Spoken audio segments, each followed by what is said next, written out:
Hey Internet's RJ, welcome back. Thanks for tuning into the show today. Now today's episode, we're going to go ahead and consult the old mirror on the wall to see who's the best flagship credit card of them all. That's because we have the new American Express business and personal cards out. The joke being that they now come in a shiny new mirror finish, and it is very mirror-like from what I understand. So of course this episode will be spent focusing on both cards, some overall thoughts on the price hike, because you know there is going to be one, coupons aplenty, and of course thoughts about them, where they sit in the industry, and what's next going forward. Is this card worth it? Who's it for? So of course, if any of that sounds interesting to you, go ahead, press the subscribe button, and let's get to work. Now, no need to waste any time. We do have all this linked over for you at profitablecontent.com. That's what I'm going to be going off of, so I'll put it on screen for you. But again, we have it all over there. We'll start with the business card for no other reason than the business card used to be my favorite platinum. I don't know if this is going to be the case going forward, so we'll talk about it. So here we have it, business platinum on screen for you. $895 annual fee, so you're up $200. 5x flights and prepaid hotels booked via Amex Travel. Sort of sucks. The personal platinum lets you book flights directly. This is all through Amex Travel. A new multiplier section, well, an updated multiplier section, I should say. So you're going to get 2x on select business purchases. Now this and the next 2x category are capped at $2 million a year combined, which is quite high for American Express. So the categories for the select business purchases are going to be in the U.S., of course, construction materials and hardware suppliers, electronic goods retailers and software cloud system providers, shipping providers. You're also going to get 2x on purchases of 5,000 or more. That used to be 1.5, I believe, so it's up half a point.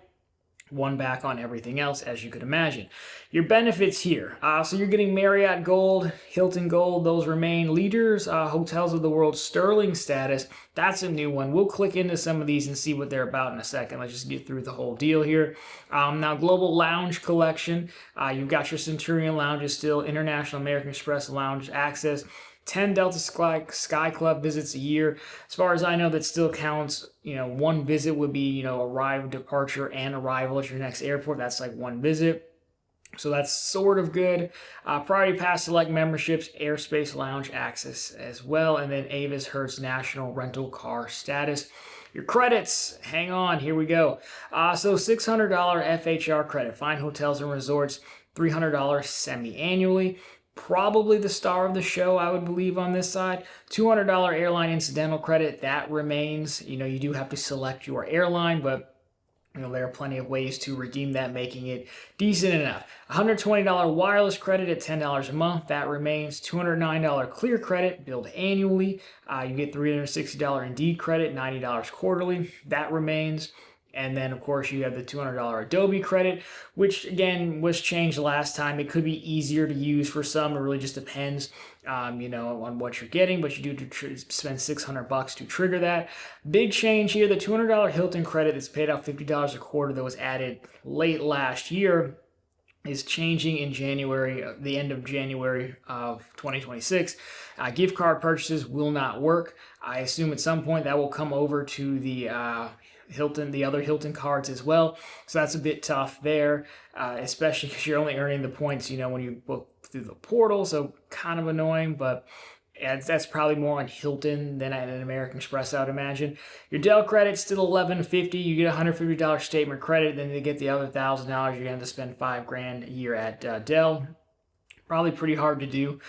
TSA Premium Global Entry remains. $100 hotel collection credit when booking 2+ nights via Amex Travel. Again, not too bad there. I think FHR is better, and we'll take a look at it. But overall, not too bad. And then if you want to spend $250,000 a year on the card, you get a $2,400 Amex 1 AP credit, which I believe is like a payment processing type deal, so probably won't be a benefit to most. And then $1,200 Amex Travel online flight statement credit. That's not bad, it just takes a lot of spend. So notes here as well that I included. So as we said in the open, the new design is a mirror finish. If you want, it's labeled as limited edition. So if you want one, you can either select it at application, or you can just request a new card if you are a current card holder. You might as well, just for the fun of it. If you don't like it, you can just switch back. And so I would do it just for the heck of it. Intro offer, again, the happy people above said $250K after you spend $20,000 in purchases in your first 6 months. I believe they have some higher ones floating around. I've seen $200 to $300, $300 range for MR points. So definitely search around incognito mode. So a fee like this, it's going to matter. Existing card holders, your new benefits are active immediately. Remember, you do need to go in and enroll in most of these in your Amex portal. The increased annual fee will hit for renewals on the Business Platinum starting December 2nd of this year. And again, some of these benefits, this applies more to the personal, but I did want to put this over here. That, some of these benefits are quarterly, and the time of taping, it's the September 20th, so you want to jump on those sooner rather than later. But again, that applies more for the personal. So there is a few things we're going to take a look at. I did link over this Hotels of the World because this is a newer one for us here. Leaders Club benefits. So just sure accept all. So we're not going to go through all this, but there is a bunch of stuff down here that says unlock Sterling status. So normally, of course, their way of thanking you for loyalty, you'd have to spend $5,000 on qualifying Leaders Club stays during a calendar year to be upgraded to Sterling status or the next level. So 5 pre-arrival upgrades every year you qualify, 5% stay bonus in addition to 1 point for every dollar you spend on qualifying stays, and opportunities for additional recognition with increased spend. I've never stated any of these things. I don't know a ton about it, so if you have, let us know. Just off of that, it sounds like it's a way to rack up a few more points maybe, but nothing too crazy there. But overall, again, FHR is the one to look at just in case you're not familiar with it. Fine hotels and resorts. It's also fine hotels and resorts plus the collection. People like to go FHR because of this. These are the benefits you get. And this is just if you go through the program. So right there, you can see 12 p.m. check-in when available. It's helpful, upgrades available. I've done this once years ago. It was, I think in New York, it was like a Hyatt or something.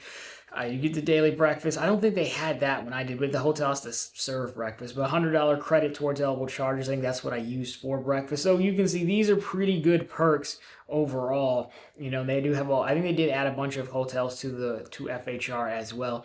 So there you go. Overall, there is your new Business Platinum card there. So some quick thoughts on this. Like I said, I still think this is probably my favorite version of the Platinum, because if I run through the credits, the $600 FHR credit, I think that's full value, especially considering the benefits that you get going through FHR.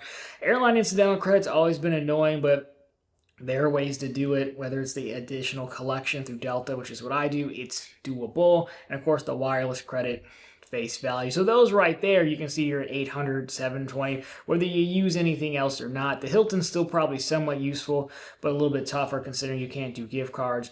The rest of it, is hit or miss, honestly. But it does enough. There's enough there that you could offset your annual fee, I believe. The question I have, and we'll save this to the end, is offset your annual fee for what? I think the benefits section's a little bit lacking, or is gone a little bit watered down, but that's your Business Platinum. So let's jump to the personal one if I organized my tabs correctly. There we go. Personal here. So same intro, annual fee $895. 5X Airlines booked directly via Amex Travel, booked via directly or via Amex Travel. And that's the Business Platinum should copy that one because 5X booked directly is pretty good. 5X prepaid hotels booked via Amex Travel, one back on everything else. We're going to speed through some of this because a lot of it's the same. The benefits are like the exact same thing, which is fine. We just covered that. The credits, a lot more credits over here. So you're looking at $600 FHR, like we said, $200 Uber Cash remains, $15 a month and $20 in December. $120 Uber One membership, we'll take a look at that, as I realized I forgot a parenthesis on annually. So that's new. I have read that if you're going to do the Uber One membership, you've got to make sure you're not selecting Uber Cash to pay for it, because it will pull from your Uber Cash first before it pulls from the card and you get the credit back. Again, airline incidental credit, clear credit, $400 Resi credit, $100 a quarter, $300 digital entertainment. This one's big. $300 digital entertainment credit, $25 a quarter. It's bumped up. $25 a month, I should say. I'm like, I messed this up too much. Disney Plus. So your options, they have Disney Plus Bundle, ESPN Plus, Hulu, the New York Times, Paramount Plus, Peacock, Wall Street Journal, YouTube Premium, and YouTube TV. Adding YouTube Premium and YouTube TV in there, I think, are huge additions. We'll talk about that. $300 Lululemon credit, $75 quarterly. A quarter. Walmart Plus membership remains. $100 Saks credit, $50 semi-annually remains. A $200 Oura Ring credit for the device only. It's a subscription-based service to get your information. It's like a health and fitness tracker. Equinox remains, and TSA Premium Global Entry remain. Notes are more of the same. The mirror finish, if you want it. The intro offer, I've seen $175. I think that's really weak. $175 for $800 in spend. I feel like they could have done better on that one, honestly. It is what it is, I guess. Membership, again, here the new existing card holders, your benefits are implemented immediately. You do need to enroll. For renewals, January 2nd, 2026 and onward, that's when the new fee would be assessed. And again, the quarterly benefits, as you can see, more timely here because we have more benefits to take a look at. So if we spend some time on this, again, we talked about the statuses. We talked about FHR. I wasn't familiar with Uber One, so I didn't link it. So you can see what they have. So basically, it's their membership to your program. Just kind of looking at the benefits here: $0 delivery fee, 6% back on rides, 10% off orders, exclusive offers, sure, automatic surge savings, thousands of options, I guess. I don't know why there'd be more or less options for this one. Cancel anytime your membership, of course, and earn 10% Uber One credits on car rental. So that's kind of what you got for Uber One membership. I do like the tie-in because, again, they're giving you Uber Cash, they're giving you Uber One. At least it fits, and if nothing else, it sounds like it'll be a way to maybe save or get back some of your money, as you try to do your pickup Uber Eats orders or something like that. Or Ring, we know how Walmart Plus works. It's going to be either a hit or miss deal for most people. But again, we covered some changes in Walmart Plus and that streaming credit where they let you pick Paramount Plus or Peacock the other day or last weekend. But you've got the video streaming choice, the free delivery, free shipping, pharmacy, gas station savings, Burger King. I haven't been to Burger King forever. So, it's fine. If you're next to a Walmart, I think it's fine. Why not? So there you go. We've covered that. The last one is the Oura Ring. That one is device only, and folks are somewhat upset because there's an older Ring, I think it's Gen 2 or 3, that's $200. And then there's also the Ring 4 that is the more expensive one. It's like $350. So you're not going to get a full free Ring covered. But again, I think it's a topical enough. Credit, given that the wearables are pretty popular these days. You see Apple's new event with the Apple Watch. A lot of what the watch can do these days is basically just health features is really what you get. So overall, there you have it. Those are your new look cards. Let's stop that. So those are your new look cards. So overall thoughts. Funny enough, I think the Business Platinum will start there. And the Business Platinum works better for legitimate business owners. Again, I know that's one story of Painter Steve that I told, but it does work better for legitimate business owners. I think the credits, just bumping up FHR, works in the wireless credit. I think there's enough credits there that offsets the annual fee fine. And then on the personal side, I think it's going to be a little bit more controversial to say the least, but as we just ran through it, I like the Uber One tie-in. Now, do I care about any of this stuff? No, I have no interest in any of this stuff. But again, I do think bumping up FHR helps out a lot. I do think Uber One is a nice tie-in, if nothing else, because you may be able to save and get a little bit more out of your Uber Cash credit.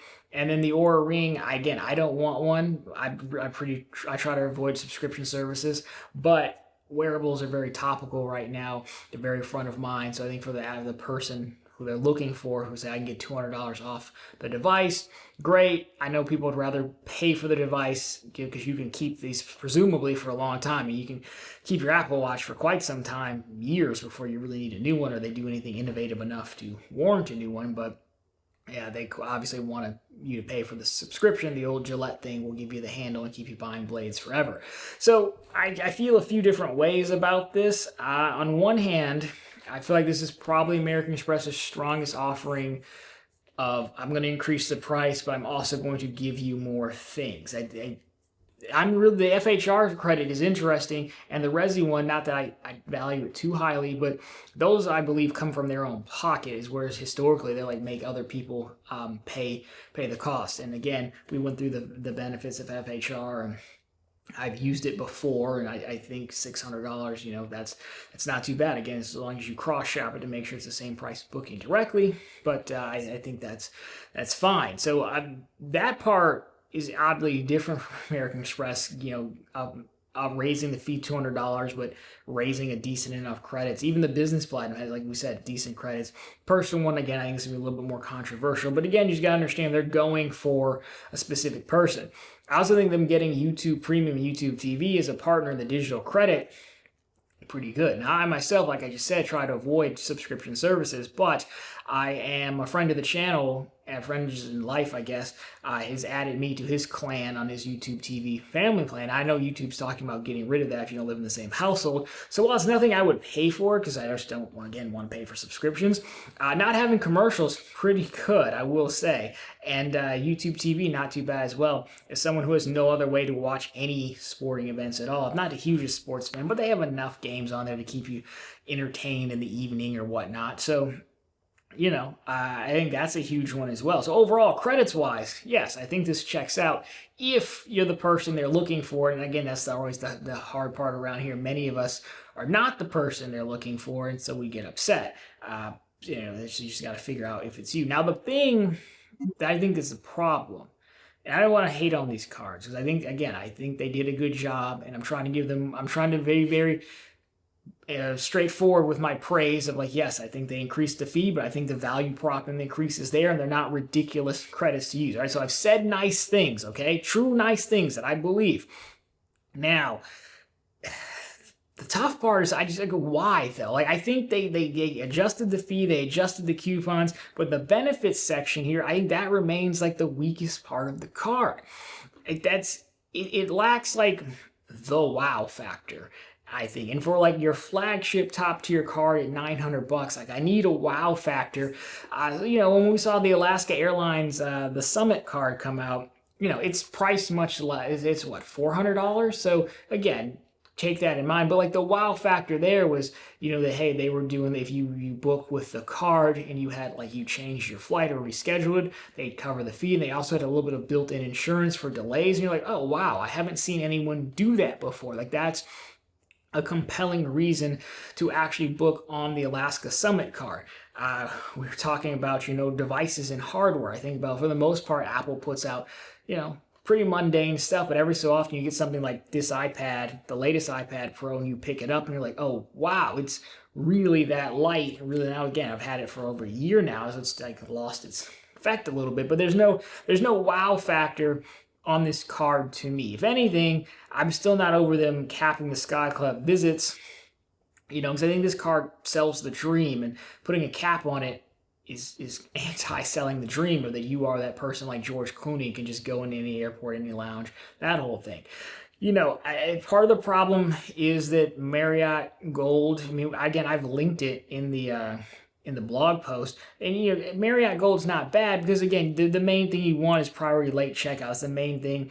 Sometimes you can get a room upgrade. As I've said before, they've offered me upgrades. It just really depends on where you're staying. A lot of times where I'm staying, it's up one or more floors, which can be decent, but, you know, the one you really need is platinum status, because a lot of the decent or more decent hotels have locked behind that breakfast that they used to, you know, include. They've locked it behind the platinum status in their little lounge areas that you need platinum to get into.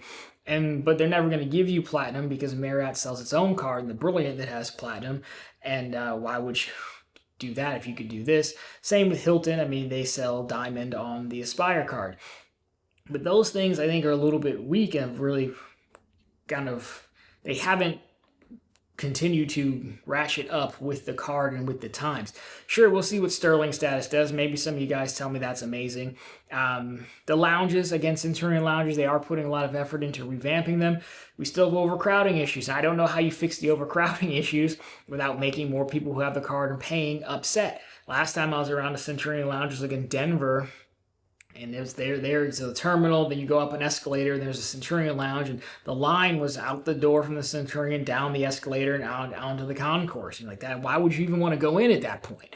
So many people. And so that's really my criticism of the card. Like, on one hand, yes, I think for $900, they've given you more than enough coupons and credits that you can use most of, if you're their target person.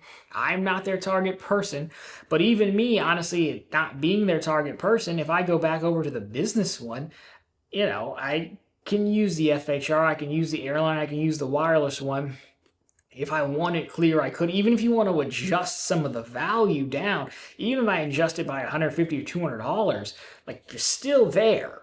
And that's not something I think you could really say about the last version of the Platinum cards. I think they did that well.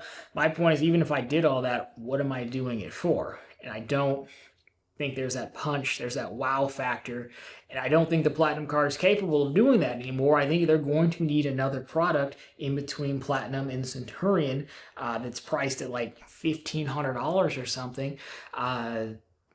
So someone just feels weaker to me for some reason. I don't know why. It just does. I guess because they've offered around these points before, and you're launching a new iteration. I would have wanted a little bit more, but it's still, you're gonna do fine making your points back there, no problem. As far as should you keep the card? I mean, if it's working for you now, this next version will likely work for you because there's so many credits, you don't have to use them all. Other thing I've always said is like, hey, look, if I'm wrong and you're like, no, I love my gold status or I love my whatever, then it's fine. Just pay for it. Not everything you buy has to be some financial deal. And we go back to the iPad. All I do is read notes off this thing, but I had to buy the Pro one. But whatever, that's the one you wanted because it's light and it's cool and it's got the better display. Then so be it, That's fine. Not everything has to be some financial triumph, if you will.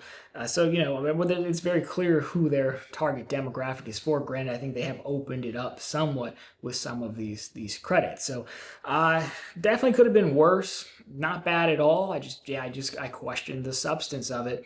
So I think we've rambled about 22 minutes on 2 cards overall. I think everything that's said needs to be said. So I'll turn it over to you guys. Let me know. Not too bad for an American Express hater, right? I think I did a fair enough comparison about it, put some real thought into it. But let me know down below. Either tell me agree, take me to task, tell me how you're going to use the card, what you're most excited about. Are you going to keep it? Are you going to cancel it when it comes due? I'd love to get your thoughts on all of it down below. Of course, if you like this one, drop me a thumbs up down below. If you found it particularly interesting, consider subscribing to the channel so you're posting content just like this every single week. Of course, right back every Sunday with all the news you can use in the week that was in credit and finance. And of course, every single day over on ProfitableContent.com, which is a website that has our website. It has the latest news stories just like this, plenty of bank promotions, and plenty of credit card offers. As always, thanks so much for watching. I'll talk to you very soon in the next one.